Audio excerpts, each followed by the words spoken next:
My dear student, आपके अपने YouTube channel global science IQ में आप सभी लोगों का मैं हार्दिक स्वागत करती हूँ। इसी के साथ साथ आप सभी लोगों को गुड इवनिंग। तो जैसा कि आप सभी लोगों ने थंबनेल में देख ही लिया होगा, आज हम आपके लिए संकरण टॉपिक से बनने वाली टॉप 15 एमसीक्यू लेकर के आई है, जो कि आपके एग्जाम के लिए बहुत ही इम्पोर्टेंट क्वेश्चन है।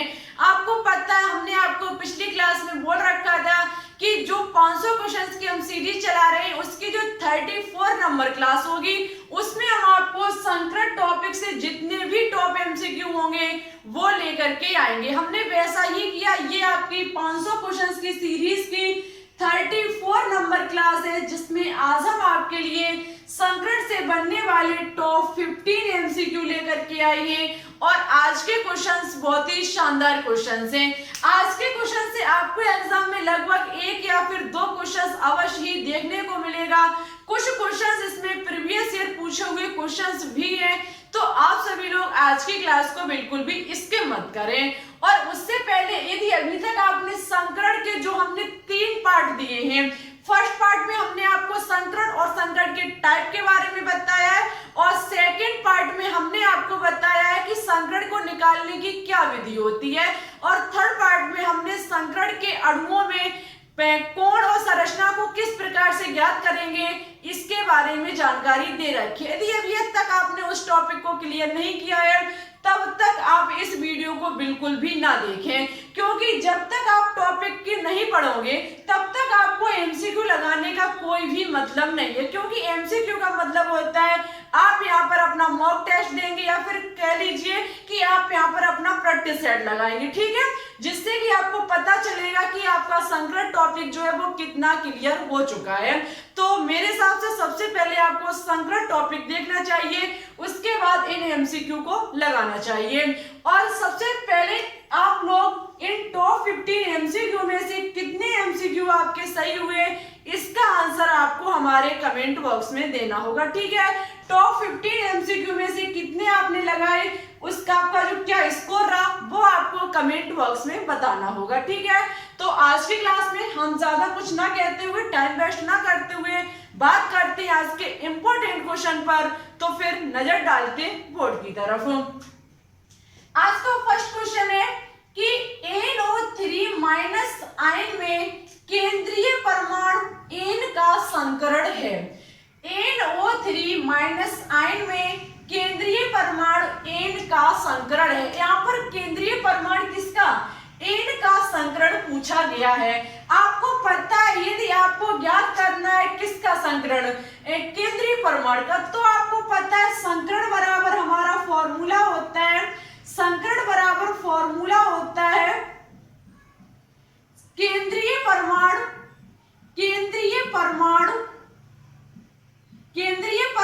के संयोजी कोष में इलेक्ट्रॉन, केंद्रीय परमाणु के संयोजी कोष में इलेक्ट्रॉन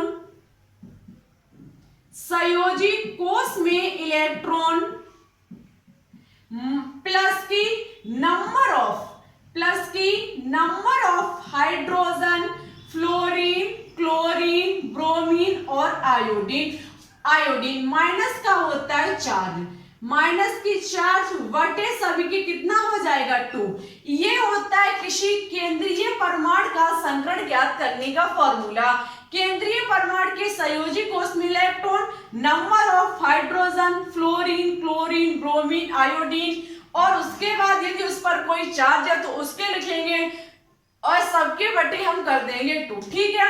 अब केंद्रीय परमाणु के संयोजी के उसमें उपस्थित इलेक्ट्रॉन, केंद्रीय परमाणु हमारा क्या है यहाँ पर N, नाइट्रोजन के संयोजी कोष में कितने इलेक्ट्रॉन होते हैं, तो आप इलेक्ट्रॉनिक विन्यास जब इसका करेंगे तो इसका इलेक्ट्रॉनिक विन्यास निकल के आएगा 2,5। कितना निकल के आएगा 2,5। तो नाइट्रोजन के संयोजी कोष में इलेक्ट्रॉन उपस्थित है 5, plus number of hydrogen, fluorine, chlorine, bromine, iodine. यदि इनमें से कोई भी इसमें उपस्थित है तो हम उसकी संख्या को लिखेंगे। आप देख सकते हैं, ना यहाँ हाइड्रोजन है, ना यहाँ फ्लोरीन है, ना क्लोरीन है, ना ब्रोमीन है, ना ही आयोडीन है क्या, ऑक्सीजन। ऑक्सीजन होने के कारण यहाँ पर हम शून्य लिखेंगे, माइनस की इस पर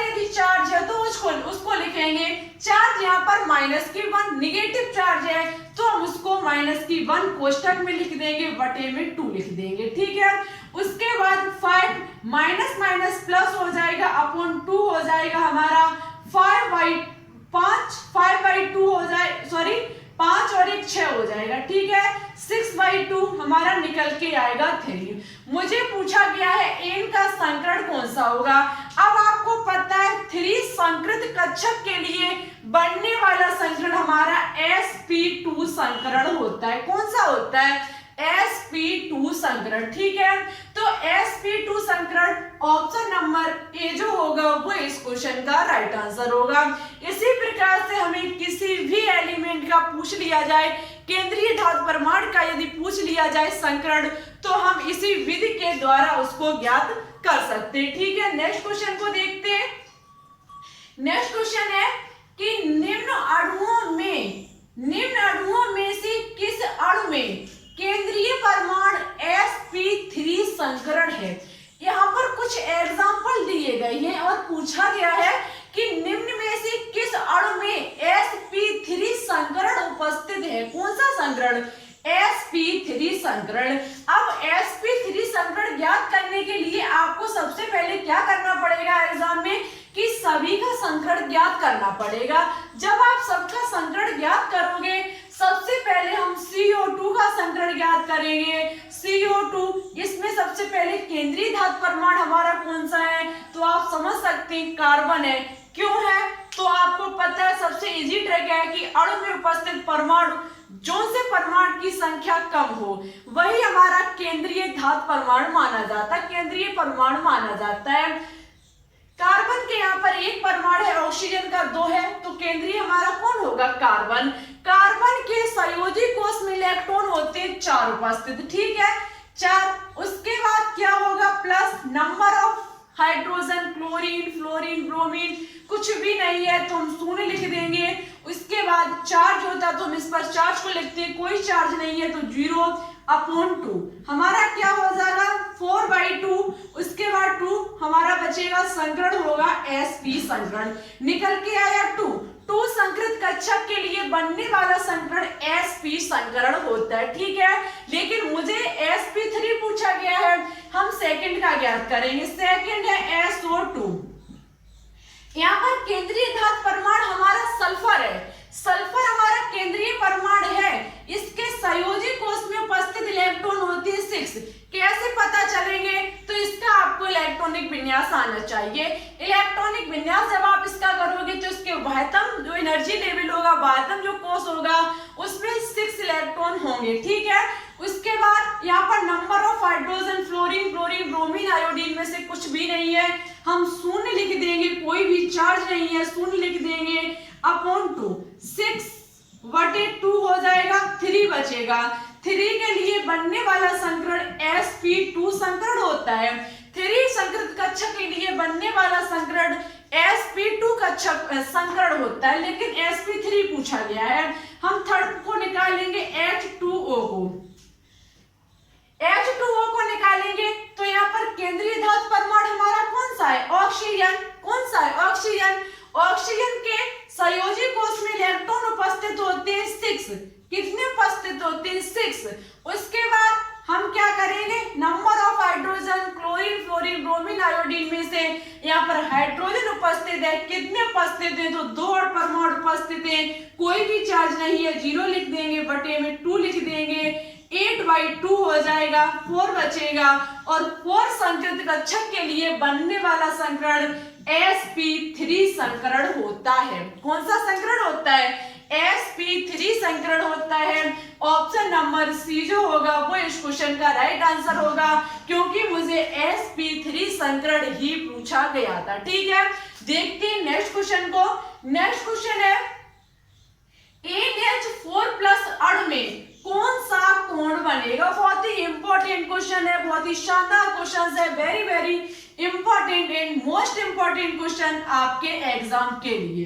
देखो, जितनी अधिक संकरण की आप प्रैक्टिस करोगे, हम आपको 100% गारंटी देते हैं संकरण टॉपिक आपके लिए उतना ही क्लियर हो जाएगा। और सबसे अच्छी बात तो ये है कि यदि केमिकल बॉन्डिंग चैप्टर से कुछ भी एग्जाम में पूछा जाएगा तो संकरण से एक ना एक क्वेश्चन अवश्य ही पूछा जाएगा। ठीक है, तो कौन सा होगा?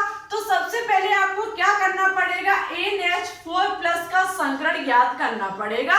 जब तक आप संकरण को ज्ञात नहीं करोगे आप कोण को नहीं निकाल पाओगे। हम क्या करेंगे, NH4+ का संकरण ज्ञात करेंगे। इसमें केंद्रीय धातु परमाणु हमारा क्या है, नाइट्रोजन। क्या है, नाइट्रोजन।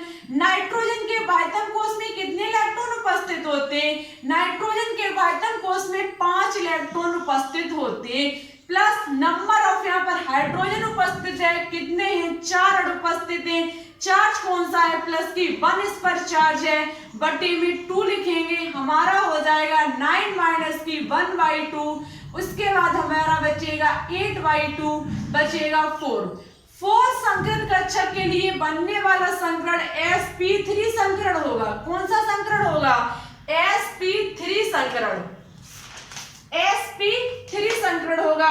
और आपको पता है sp3 संकरण की आकृति कुछ इस प्रकार से होती है। किस प्रकार से होती है, इस प्रकार से होती है। ठीक है, केंद्र में हमारा नाइट्रोजन होगा और चारों तरफ कौन सा होगा, हाइड्रोजन परमाणु होगा।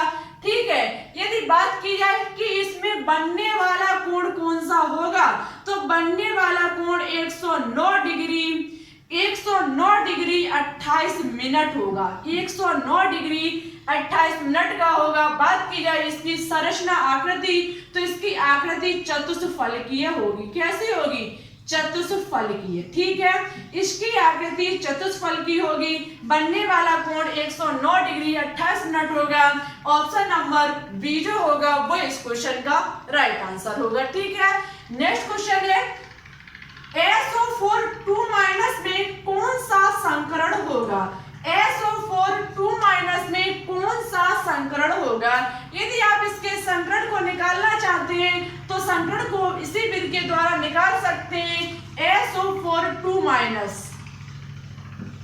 SO4 2- में हम इसका संकरण ज्ञात करेंगे। सल्फर यहाँ पर हमारा क्या होगा, केंद्रीय परमाणु। इसके बाह्यतम कोश में कितने इलेक्ट्रॉन उपस्थित होते हैं, तो 6 इलेक्ट्रॉन उपस्थित होते हैं। Number of hydrogen fluorine, chlorine, bromine, iodine में कुछ भी उपस्थित नहीं है, 0 मान लेंगे। इस पर चार्ज है -2 अपॉन लिख देंगे 2 को।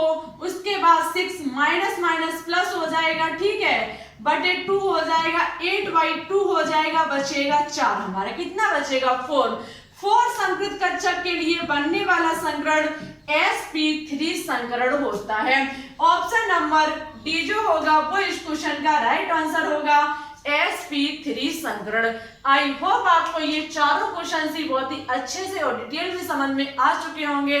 कमेंट बॉक्स में जरूर बताएं कि आपने इनमें से कौन से क्वेश्चन को सॉल्व नहीं कर पाया। ठीक है, अब बात करते हैं नेक्स्ट क्वेश्चन पर।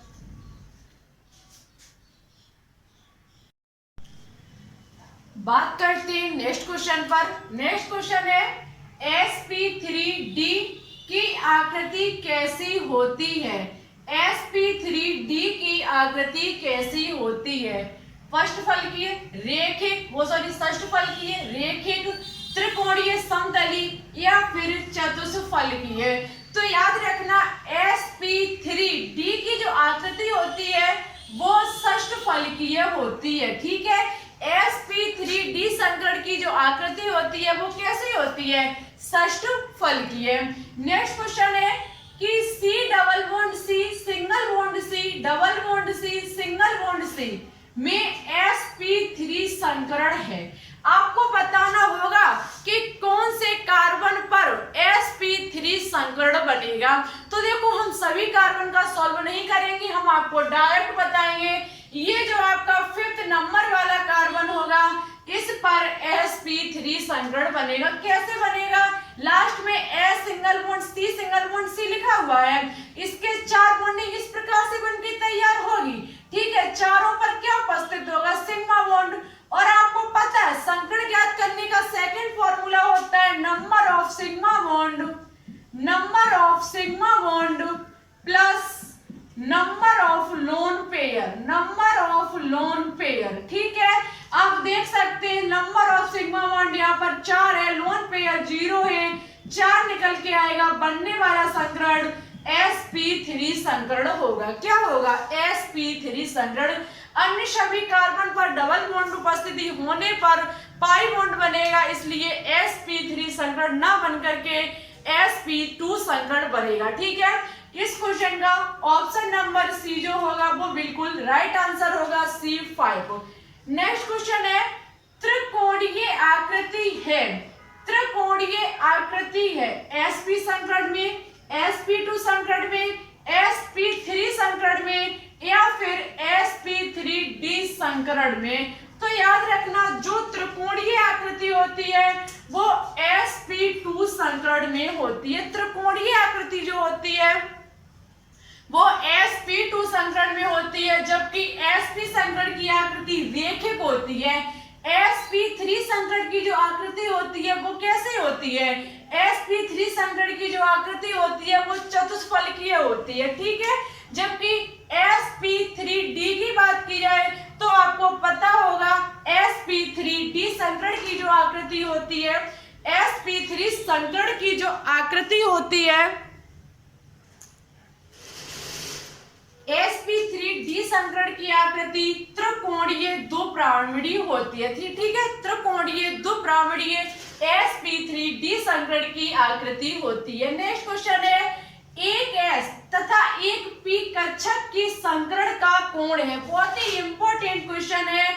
एक s तथा एक p कक्षक के संकरण का कोण है 180 डिग्री, 120 डिग्री, 109 डिग्री 28 मिनट या फिर 72। तो याद रखना s तथा p मतलब sp संकरण, कौन सा संकरण होगा? sp संकरण। sp संकरण के मध्य बनने वाला कोण कौन सा होता है? 180 डिग्री। ऑप्शन नंबर ए जो होगा वो इस क्वेश्चन का राइट आंसर होगा। sp एक s कक्षक दूसरा p कक्षक, बनने वाला संकरण sp संकरण, बनने वाला कोण 180 डिग्री होगा। ठीक है, ऑप्शन नंबर ए जो होगा वो इस क्वेश्चन का राइट आंसर होगा। नेक्स्ट क्वेश्चन है, sp3d3 संकरण के लिए कौन सा ज्यामितीय विन्यास है? ज्यामितीय विन्यास कहने का मतलब है संरचना विन्यास, कि sp3d3 संकरण के लिए कौन सा ज्यामितीय विन्यास होगा? वर्ग समतलीय, चतुष्फलकीय, पंचकोणीय, द्विप्रामणीय या फिर इनमें से कोई नहीं। तो याद रखना sp3d3 संकरण के लिए बनने वाली संरचना विन्यास, ज्यामितीय विन्यास पंचकोणीय द्विप्रामणीय होगी। ठीक है, पंचकोणीय द्विप्रामणीय होगी। ऑप्शन नंबर सी जो होगा वो इस क्वेश्चन का राइट आंसर होगा। तो आई होप आपको ये भी क्वेश्चन समझ में आ चुके होंगे। अब बात करते हैं नेक्स्ट क्वेश्चन पर।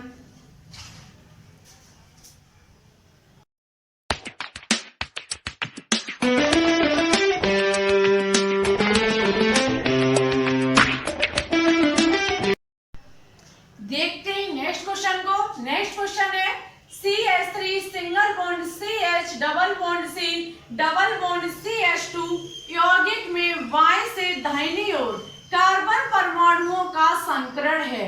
इस क्वेश्चन का आंसर आपको हमारे कमेंट बॉक्स में देना होगा, बताना होगा कि बाएं से दाईं ओर जाने पर प्रत्येक कार्बन परमाणुओं में कौन सा संकरण बनेगा। इसका आंसर कौन सा ऑप्शन राइट होगा ये आपको कमेंट बॉक्स में कमेंट करके बताना होगा। ठीक है, नेक्स्ट क्वेश्चन है, निम्न में से कौन सा रेखिक है? निम्न में से कौन सा अणुरेखिक है? NH3, CH4, VeH2 या फिर H2O। हम सबसे पहले सबकी ज्ञात करेंगे। NH3 केंद्रीय परमाणु हमारा नाइट्रोजन है। नाइट्रोजन के संयोजी कोष में उपस्थित इलेक्ट्रॉनों की संख्या होती है 5। नंबर ऑफ हाइड्रोजन 3 माइनस की 0, कोई भी चार्ज नहीं है, बटे में 2 लिखेंगे, 8/2 हो जाएगा, बचेगा 4। 4 के लिए बनने वाला संकरण sp3 संकरण होगा। मुझे रेखिक पूछा गया है और रेखिक जो होता है वो sp संकरण होता है। ठीक है, नेक्स्ट है CH4। केंद्रीय धातु परमाणु हमारा कार्बन है। कार्बन के वायतम कोष में उपस्थित इलेक्ट्रॉन 4 होते हैं। नंबर ऑफ हाइड्रोजन 4 है, कोई भी चार्ज नहीं है, 0 लिखेंगे, बटे में 2 लिखेंगे, 8/2 हो जाएगा, बचेगा 4। 4 के लिए बनने वाला संकरण sp3 संकरण होगा। मुझे sp को ज्ञात करना है। नेक्स्ट है आपका VeS2, जो आपका केंद्रीय धातु परमाणु है वो Ve है। Ve के संयोजी कोष में इलेक्ट्रॉन होते हैं 2 और इसमें नंबर ऑफ हाइड्रोजन 2 माइनस की 0/2 हमारा हो जाएगा 4/2।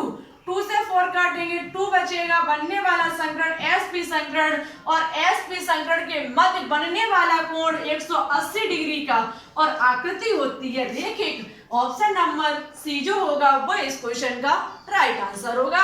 इसी प्रकार से कितना भी कठिन एग्जाम में क्वेश्चन क्यों ना दे दिया जाए, यदि आपको विधि पता है आप चुटकियों में उसका आंसर निकाल सकते हैं। नेक्स्ट क्वेश्चन है, निम्नलिखित संकर कक्षकों में से 120 डिग्री कोण पर आबंध बनाने वाला संकर ऑर्बिटल है। निम्नलिखित में से संकर कक्षकों में 120 डिग्री कोण पर आबंध बनाने वाला संकर है। D2sp3 sp3 sp sp2। आपको पता होगा sp2 जो होता है वो 120 डिग्री कोण बनाता है।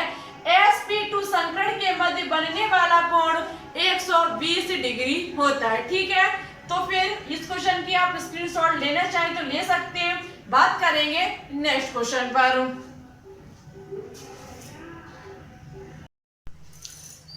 नेक्स्ट क्वेश्चन को देखते हैं। निम्न में से कौन सा कथन सत्य है? सिग्मा बंध पाई बंध से कम प्रबल है।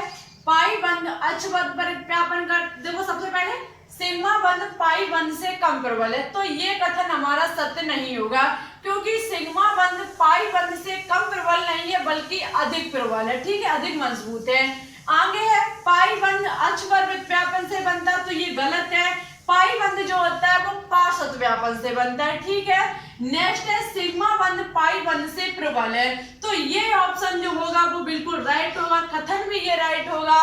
नेक्स्ट है सिग्मा बंध पार्श्व व्यापन से बनता है, तो ये हमारा गलत है, क्योंकि सिग्मा बंध जो होता है वो अक्षीय व्यापन से बनता है। ठीक है, इस क्वेश्चन का ऑप्शन नंबर सी जो होगा वो राइट आंसर होगा। सिग्मा बंध पाई बंध से प्रबल होता है। नेक्स्ट क्वेश्चन है, VeCl2 अणु के Cl में बनने वाला संकरण है।